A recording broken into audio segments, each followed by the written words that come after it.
Hello friend, मेरे YouTube channel best मैसर में आप सभी का स्वागत है। आज की इस वीडियो में हम क्लास 9th का चैप्टर नंबर 5 की एक्सरसाइज 5.1 के क्वेश्चन नंबर 5 को समझेंगे।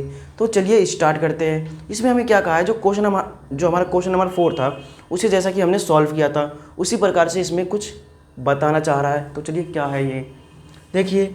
प्रश्न 4 में सी रेखाखंड ए बी का एक मध्य बिंदु कहलाता है। यहाँ तक हमने क्वेश्चन नंबर 4 में समझा था। उसके बाद क्या करना है, हमें सिद्ध कीजिए कि एक रेखाखंड का एक और केवल एक ही मध्य बिंदु होता है। हमें इसमें ये कह रहा है कि जो हमारा ये रेखाखंड का जो मध्य बिंदु होता है वो सिर्फ हमारा एक ही होता है। हमें ये क्या करना है, सिद्ध करना है। तो चलिए सिद्ध करके देखते हैं।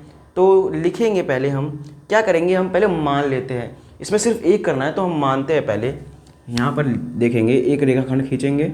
ये हमारा एक रेखाखंड है जिसमें ये हमारा ए बिंदु और ये हमारा बी बिंदु और इसके मध्य में कोई सी बिंदु है। ठीक है, हमें ये सिद्ध करना है। तो हम सिद्ध करने के लिए पहले हम अपने तरफ से कोई अन्य बिंदु मान लेते हैं इसके लिए। तो यहाँ पर हम लिख लेते हैं कोई सा डी। हमने क्या माना कि जो ये है हमारा ए और बी, ठीक है, ये जो है हमारा ए बी का जो मध्य बिंदु है वो इस बार हम पहले डी मान लेते हैं। हमने क्या किया, माना है। तो यहाँ पर हम लिख भी देंगे माना डी ए बी का मध्य बिंदु है। इस तरह से हमने इसको मान लिया। ठीक है, तो यदि हमने ये माना तो हमारा क्या हो जाएगा, फिर ए डी बराबर बी डी हो जाएगा। ए डी बराबर लिखेंगे, ए डी बराबर क्या हो जाएगा हमारा, बी डी। ये हमने मान लिया इसको इक्वेशन फर्स्ट, यानी कि समीकरण फर्स्ट। उसके बाद हमें क्या कहा है, प्रश्नानुसार। अब हम करेंगे प्रश्नानुसार यानी कि जो प्रश्न में कहा है प्रश्न के अनुसार हमारा क्या होगा। तो यहाँ पर समझिए, प्रश्न के अनुसार क्या है हमारा, यहाँ पर क्या है, सी रेखाखंड ए बी का एक मध्य बिंदु है। तो लिख देंगे यहाँ से यहाँ तक सी क्या है हमारा, सी ए बी का मध्य बिंदु है। इस तरह से लिख देंगे। यदि ये हमारा मध्य बिंदु है तो इस स्टेटमेंट में क्या हो जाएगा, हमारा ए सी हो जाएगा। लिखेंगे ए सी बराबर क्या हो जाएगा हमारा, बी सी। क्या हो जाएगा हमारा, बी सी। इस तरह से अब क्या करेंगे, हम जो हमारा ये समीकरण सेकंड निकला है, हम क्या करेंगे, समीकरण सेकंड में से फर्स्ट को घटाएंगे, क्योंकि हम जब भी घटाते हैं तो समीकरण सेकंड में से ही घटाते हैं।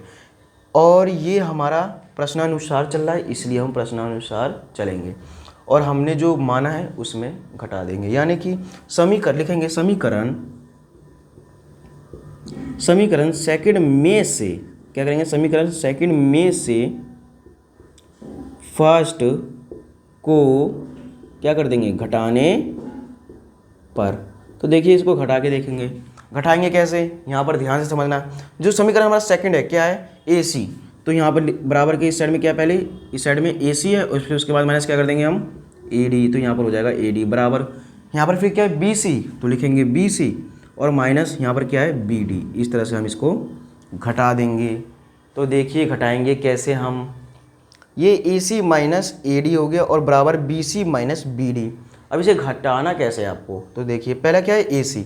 ये हमारा प्लस में ना, तो देखेंगे प्लस में ए सी, यानी कि ये जो बड़ा है, ये जो हमारा बड़ा वाला है, ठीक है, उसमें से हम छोटा माइनस कर रहे हैं, यानी कि क्या कर रहे हैं, छोटा ए डी। यदि हम ए सी में से इतना घटा देंगे, यहाँ तक हम घटा देंगे, तो हमारे पास क्या बचेगा, बड़ा में से हमने इतना घटा ही दिया, ए डी घटा दिया, तो हमारे पास क्या बचेगा, सिर्फ डी सी बचेगा। तो लिख देंगे यहाँ पर डी सी। तो उसके बाद बराबर ये हमारा क्या है, बी सी। अब बी सी देखेंगे, बी सी क्या है हमारा, बी सी हमारा छोटा है। यहाँ पर देखिए बी सी हमारा क्या है, छोटा है। ठीक है, बी सी हमारा छोटा है और बी डी हमारा क्या है, बड़ा है। यानी कि बी डी हमारा क्या है, बड़ा है। यानी कि जो बड़ा है, जो हमारा बड़ा ये माइनस में है, यानी कि हमारा क्या हो जाएगा, ये माइनस में आएगा। ठीक है, इतना तो हमें पता चल गया। अब देखिए माइनस में आएगा हमारा क्या है, सी बी जो है हमारा, सी बी है जो बड़े में से घटाएंगे, यानी कि बी डी में। तो इसमें भी हमारा क्या बचेगा, इसमें DC ही बचेगा, लेकिन किसमें, माइनस का। तो लिख देंगे हम यहाँ पर माइनस का, क्या हो जाएगा, DC। अब यहाँ पर देखिए DC ऐसे रहेगा, ये माइनस का इधर आ जाएगा तो प्लस, और DC बराबर में क्या बचा यहाँ पर हमारा 0 बचा। तो ये हो जाएगा। अब यहाँ पर हम लाइन खींचेंगे और यहाँ पर इसके लिख देंगे, ये जुड़ जाएगा, ठीक है, ये जुड़ जाएगा, यानी कि DC प्लस DC क्या हो जाएगा, 2DC बराबर 0। उसके बाद DC बराबर 0 बटे यहाँ का जो गुना में यहाँ पे भाग हो जाएगा, यानी कि हमारा क्या आ गया, DC बराबर 0। अब यहाँ पर आपको समझना क्या है, ये जो है हमारा DC 0 है, यानी कि ये जो हमारा आ गया ये 0 आ गया, यानी कि हमें इससे यह पता चल रहा है कि जो AB का जो मध्य बिंदु होगा वो हमारा एक ही होगा, यानी कि सिर्फ एक ही होगा और एक से ज़्यादा नहीं होगा, इसीलिए, ठीक है। तो हमारा क्या आ गया, DC, ठीक है, DC। तो लिख देंगे हम यहाँ पर एक, चूँकि DC हम लिख देंगे DC संपाती है, DC संपाती है, इस तरह से हमने लिख दिया, DC हमारा संपाती है। उसके बाद हम क्या लिखेंगे, DC हमारा क्या है, संपाती है। उसके बाद हम लिख देंगे, हमने प्रूफ क्या किया है कि सिद्ध कीजिए, तो लिख देंगे एक रेखाखंड का एक, लिख देंगे हमें जो लिखना है, हमें जो दे रखा है, लिख देंगे एक रेखा खंड,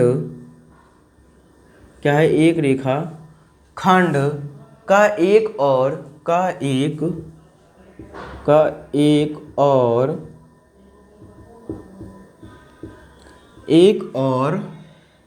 केवल एक ही मध्य बिंदु होता है। इस प्रकार से हमारा ये जो है क्वेश्चन सॉल्व हुआ। आई होप आपको ये क्वेश्चन अच्छे से समझ में आ गया होगा। अब मिलेंगे हम नेक्स्ट वीडियो में, जब तक के लिए धन्यवाद। मेरे YouTube channel best maths sir को आप सभी सब्सक्राइब कर लीजिए। Thank you.